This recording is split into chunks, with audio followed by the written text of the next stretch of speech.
Whiz, right? It's a Navy Top Gun graduate, former F-18 fighter pilot, also, I believe, a former commercial pilot. So, Matthew, welcome. Thank you for coming on. One of the things, again, because a lot of our coverage of an incident by its definition becomes speculative because we don't know a lot of what's going on. But we do know what the weather was or the winds were. For a pilot, what are you dealing with in a situation like that? Well, as soon as I saw the video this morning taken from the cockpit of another aircraft at the hold short, it reminded me of landing an F-18 Hornet aboard an aircraft carrier. The rate of descent for an F-18 aboard the ship is about 800 feet per minute.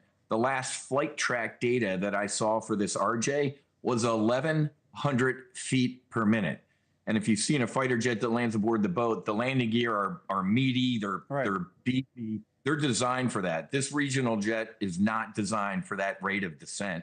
And, the weather, kind of looked like a sunny day, but they didn't mention all the weather. They were using runway 23. And whenever these mishaps happen, I grab my phone and I look at my aviation apps. The winds were at about 270. So you have a 40-degree wind off the nose. It's called a crosswind. Right. And they were gusts up to 40 knots. So these were absolutely sporty conditions, even though it was sunny out and there was some snow blowing around, kind of sporty conditions. Right, because one plane could come down and be fine, but then the gusts could come at the wrong time, I suppose, right? Is that maybe what happened here? And then next thing you know, you're thrown off and you're skidding on the ice. You absolutely nailed it. A couple seconds later, a wind gust is going to hit an aircraft differently than you who just landed. Well, can I go back to that point you made about the aircraft carrier? Because I just want to understand what you're saying there. So it was coming. Why would it have been coming down in a comparable way here? What could have led to that for a plane like this?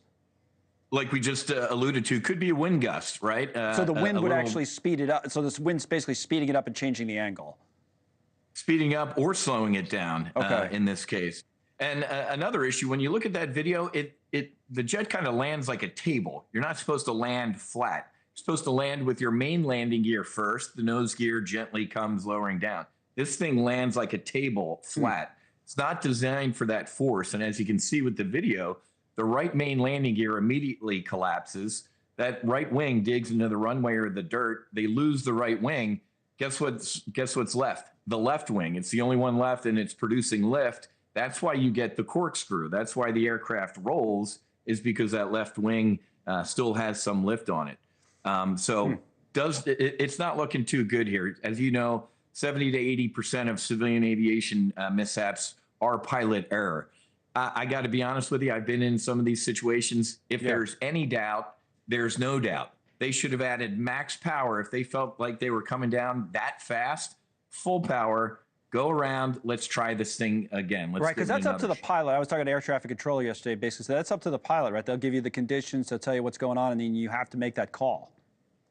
Yeah, the pilot not flying, the one, just kind of monitoring everything, could have made that decision, or the pilot flying, or the captain, supposed to have more experience, obviously, should have made the call to go around. And let's just try this again, especially if it was a wind gust out of the blue, like, whoa, that was unexpected. Right, because that's what I was thinking, because I've been on a lot of flights, obviously, commercial flights where something like that's happened, where they'll say, all right, we're going to take another swing at this, and then you're wondering why in the moment. But I was thinking yesterday, it's like, well, what were their options if the weather was what it was? But to your point, it may not have been, right? Because it may have been just kind of the gusts may have changed, or the situation, even in a few seconds, a few minutes later, it might have been better.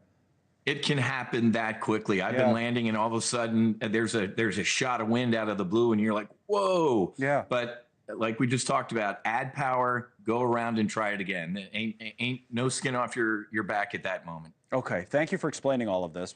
Thanks so much for watching. Just go to joinnn.com to find News Nation on your television provider. And don't forget to click the red subscribe button below to get more of News Nation's fact-driven, unbiased coverage.